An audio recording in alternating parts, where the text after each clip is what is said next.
ഇന്നത്തെ നമ്മുടെ topic ever, never, for ever and never ever. ഇതിൽ ആദ്യം നമ്മൾ പഠിക്കാൻ പോകുന്നത് എവർ. എവർ എന്നാൽ എന്നും, എപ്പോഴെങ്കിലും, എന്നേക്കും എന്നൊക്കെയുള്ള മീനിങ് ഉണ്ട്. At any time, at any point, in any situation, ഇതൊക്കെയാണ് മീനിങ്. ഇതിൻ്റെ എവർ എന്നതിൻ്റെ എക്സാമ്പിൾ നോക്കുന്നതിന് മുൻപ് രണ്ട് കാര്യങ്ങൾ മനസ്സിലാക്കിയിരിക്കുക. എവർ സാധാരണയായിട്ട് ഉപയോഗിക്കുന്നത് ഇൻ്ററോഗേറ്റീവ് സെൻറ്റൻസസിലാണ്, കോമൺ ആയിട്ട് ഉപയോഗിക്കുന്നത്. പിന്നെ എവർ ഉപയോഗിക്കുന്നത് മെയിൻ വേർബിൻ്റെ മുന്നിലായിട്ടാണ്. ഇന്ന് നമുക്ക് ഒരു എക്സാമ്പിൾ നോക്കാം. സാധാരണയായിട്ട് നമ്മൾ പറയില്ലേ, നീ എപ്പോഴെങ്കിലും അവിടെ പോയിട്ടുണ്ടോ, നീ എപ്പോഴെങ്കിലും ഇവിടെ വന്നിട്ടുണ്ടോ, ഇങ്ങനെയൊക്കെയുള്ള കാര്യങ്ങൾ പറയുമ്പോഴാണ് എവർ ഉപയോഗിക്കുന്നത്. ആദ്യം നമുക്ക് ഒരു പ്രസൻറ്റ് സിമ്പിൾ ടെൻസിലെ സെൻറ്റൻസ് നോക്കാം. അവൻ നിങ്ങളെ എപ്പോഴെങ്കിലും കണ്ടുമുട്ടിയിട്ടുണ്ടോ? Does he ever meet you? Does he ever meet you? Does എന്നുപയോഗിച്ചത് ഹി സബ്ജക്റ്റ് ആയതുകൊണ്ടാണ്. നോക്കൂ, എവർ മീറ്റ്, എവർ കഴിഞ്ഞിട്ടാണ് മെയിൻ വേർബ് വന്നിരിക്കുന്നത്. മീറ്റ് എന്നാൽ കണ്ടുമുട്ടുക.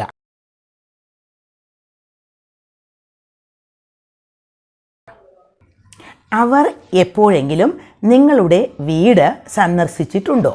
അവർ ആണ് സബ്ജക്റ്റ്. അപ്പോൾ do they ever visit your house? Do they ever visit? Visit എന്നതാണ് മെയിൻ വേർബ്. അപ്പോൾ അതിന് മുന്നിൽ എവർ ഉപയോഗിച്ചു. ഡു ദേ, ദേ സബ്ജക്റ്റ് ആയതുകൊണ്ട് ഡു ഉപയോഗിച്ചു. ഇത് പ്രസൻറ്റ് സിമ്പിൾ ടെൻസിലെ ഇൻ്ററോഗേറ്റീവ് സെൻറ്റൻസ് ആണ്.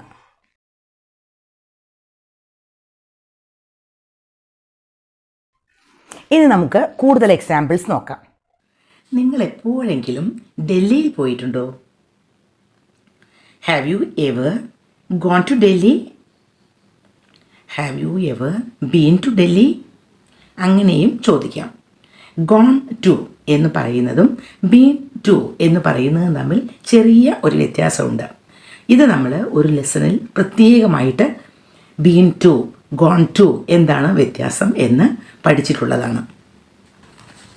നിങ്ങൾ എപ്പോഴെങ്കിലും ഡൽഹിയിൽ താമസിച്ചിട്ടുണ്ടോ? Have you ever lived in Delhi? Have you ever been in Delhi എന്നും ചോദിക്കാം. ലിവ്ഡ് ഇൻ എന്ന് പറയുമ്പോൾ താമസിച്ചിട്ടുണ്ടോ എന്ന മീനിങ് ആണ്. ബീൻ ഇൻ ഡൽഹി എന്ന് പറയുമ്പോൾ പോയിട്ടുണ്ടോ എന്ന മീനിങ് ആണ്. നിങ്ങൾക്ക് എപ്പോഴെങ്കിലും ഈ റിവറിന് കുറുകെ നീന്താൻ കഴിയുമോ? Can you ever swim across the river? എന്നെ ഒരിക്കലും വിളിക്കരുത്. Don't ever call me. അവിടെ ഒരിക്കലും പോകരുത്. Don't ever go there.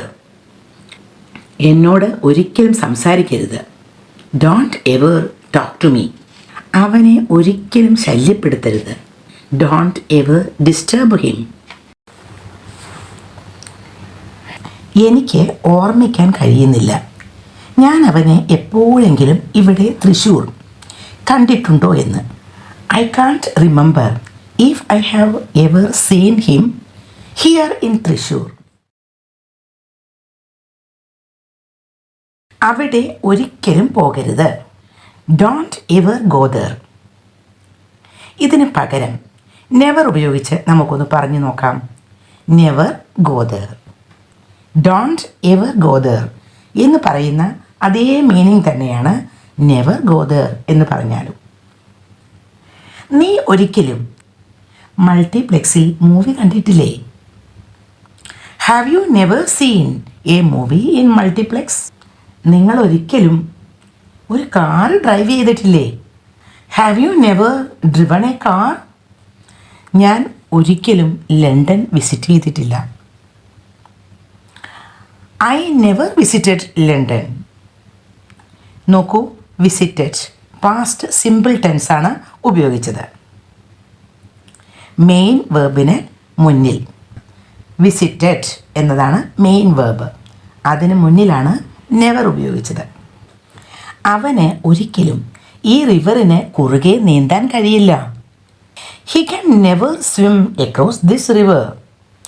നിങ്ങൾ ഒരിക്കലും പാവപ്പെട്ടവരെ നിസ്സാരന്മാരായി കാണരുത്. You should never look down on the poor. Look down on ഇത് ഒരു ഫ്രേസൽ വേർബ് ആണ്. മീനിങ് നിസ്സാരനായി കാണുക എന്നർത്ഥം.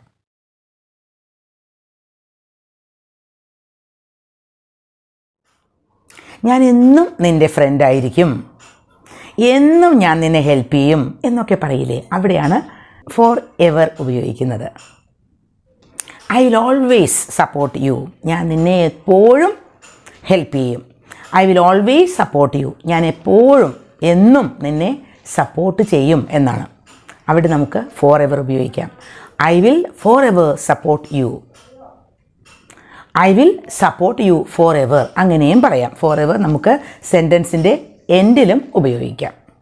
ഇനി കുറച്ചുകൂടി എക്സാമ്പിൾസ് നോക്കൂ. ഞാൻ എന്നും നിൻ്റെ ഫ്രണ്ടായിരിക്കും. I will always be your friend. I will for ever be your friend. I will be your friend for ever. നോക്കൂ, ഫോർ എവർ നമുക്ക് സെൻറ്റൻസിൻ്റെ എൻഡിലും ഉപയോഗിക്കാം. ഞാൻ എന്നും നിന്നെ സ്നേഹിച്ചിട്ടുണ്ട്. I loved you for ever. ഇനി അടുത്തത് നെവർ എവർ.